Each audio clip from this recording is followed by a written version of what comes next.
Aux prêtres, religieux et religieuses, fidèles laïcs, âmes de bonne volonté. Un cri s'élève dans Rama, une plainte et des pleurs d'amertume. C'est Rachel qui pleure ses fils. Elle refuse d'être consolée, car ses fils ne sont plus. Jérémie 31, 15. L'élection présidentielle du 12 octobre 2025 s'est présentée pour nous, Camerounaises et Camerounais, comme le kairos, c'est-à-dire le moment favorable pour écrire une nouvelle page de notre histoire, le changement. Nous avons, pour une large majorité, exprimé ce désir, cette volonté, cette aspiration profonde de notre cœur et de notre âme, par le choix massif du candidat, du leader que nous avons estimé capable de rassasier cette grande faim et d'étancher cette immense soif du peuple camerounais. À travers les réactions des uns et des autres après la proclamation des résultats de l'élection présidentielle du 12 octobre 2025, de nombreux citoyens qui s'attendaient à un avenir meilleur ont eu la ferme conviction que leur choix n'a pas été respecté. Il a été méprisé et pire encore ignoré. Aujourd'hui, leur déception est immense. Face à cette attitude qui a indigné une majorité écrasante des Camerounais et la communauté internationale, tous les responsables de notre pays sont invités à réfléchir en profondeur sur les conséquences de la situation actuelle. Car la proclamation des résultats du 12 octobre 2025 avait la déception et l'indignation qu'elle a ravivé dans la pensée et le cœur d'un grand nombre de nos compatriotes, a donné lieu à des marches et manifestations à caractère pacifique.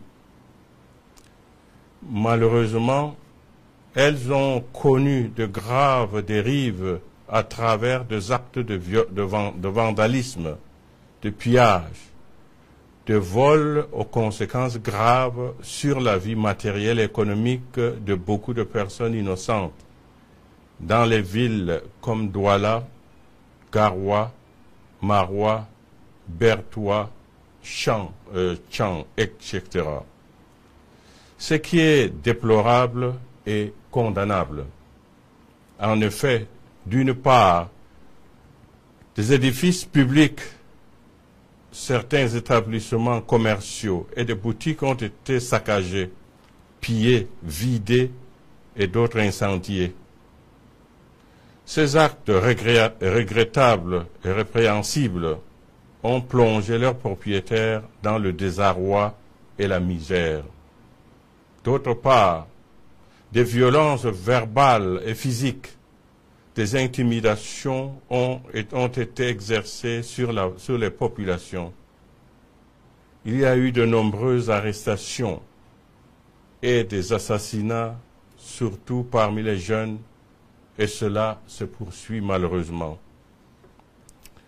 Tout en travaillant sur une autre manière de sauvegarder la sécurité des personnes et des biens, il est indispensable que ces violences, ces intimidations, ces arrestations et assassinats prennent fin.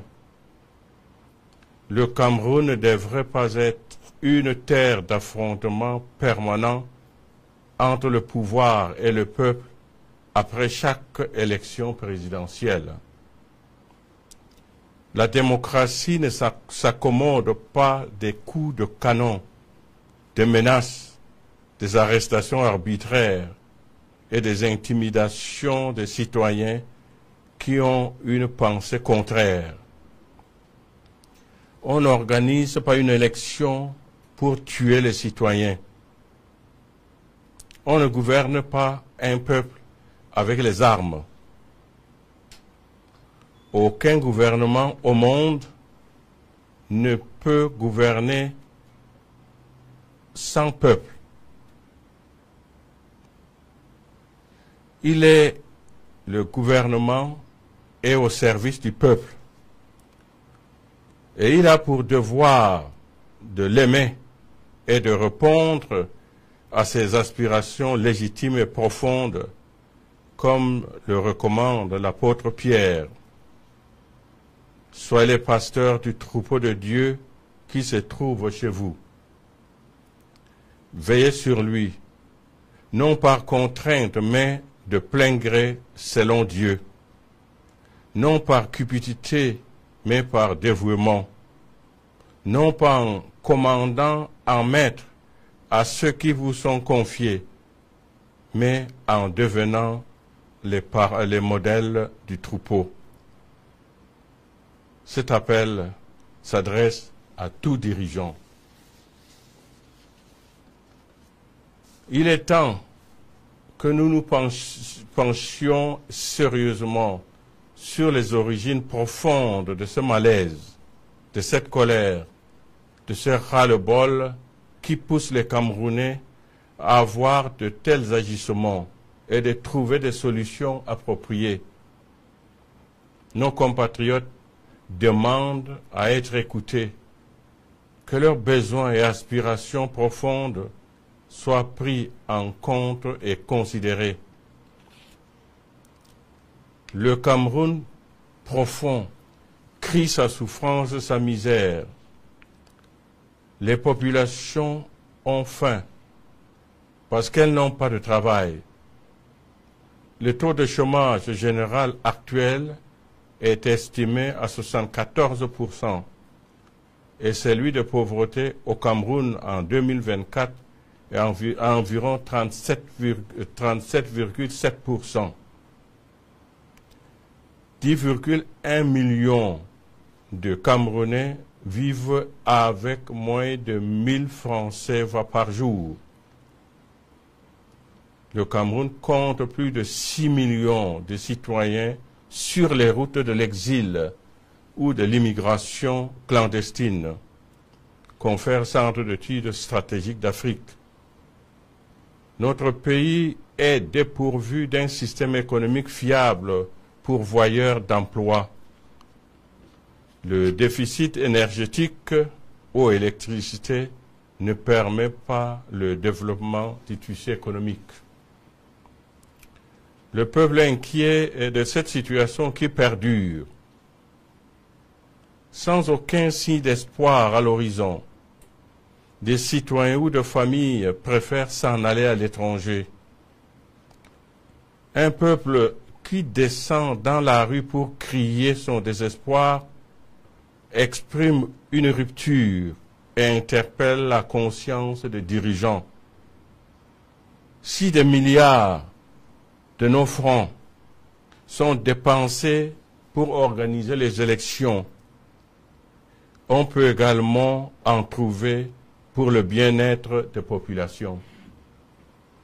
Nous ne saurions faire la sourde oreille, ni rester indifférents, insensibles aux signaux de détresse qu'elle nous envoie.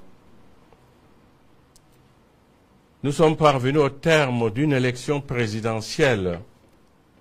Pouvons-nous oser espérer une amélioration réelle, significative et effective des conditions de vie des Camerounais par rapport à la situation actuelle? Cette situation qui est marquée par la malgouvernance, le chômage, l'émigration des jeunes, la sous-scolarisation, le manque d'emploi, le délabrement des routes, le déficit énergétique, les injustices, les inégalités sociales, la corruption, l'exploitation des richesses du pays par une minorité de Camerounais, un luxe insolent de certains pendant qu'une majorité croupit dans la misère, l'insécurité grandissante, la vie chère, le tribalisme, l'inégale répartition des richesses du pays, l'usage du bien commun à des fins égoïstes. Tout cela entraîne un climat social tendu et délétère.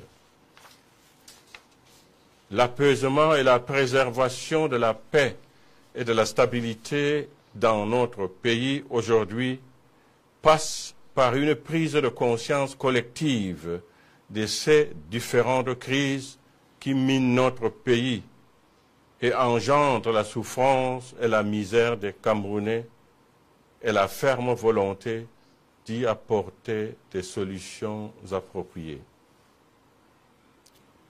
Que l'Esprit Saint éclaire nos dirigeants et le peuple camerounais, et que la Vierge Marie, patronne du Cameroun, intercède pour nous. Donné le 1er novembre 2025 en la solennité de la Toussaint.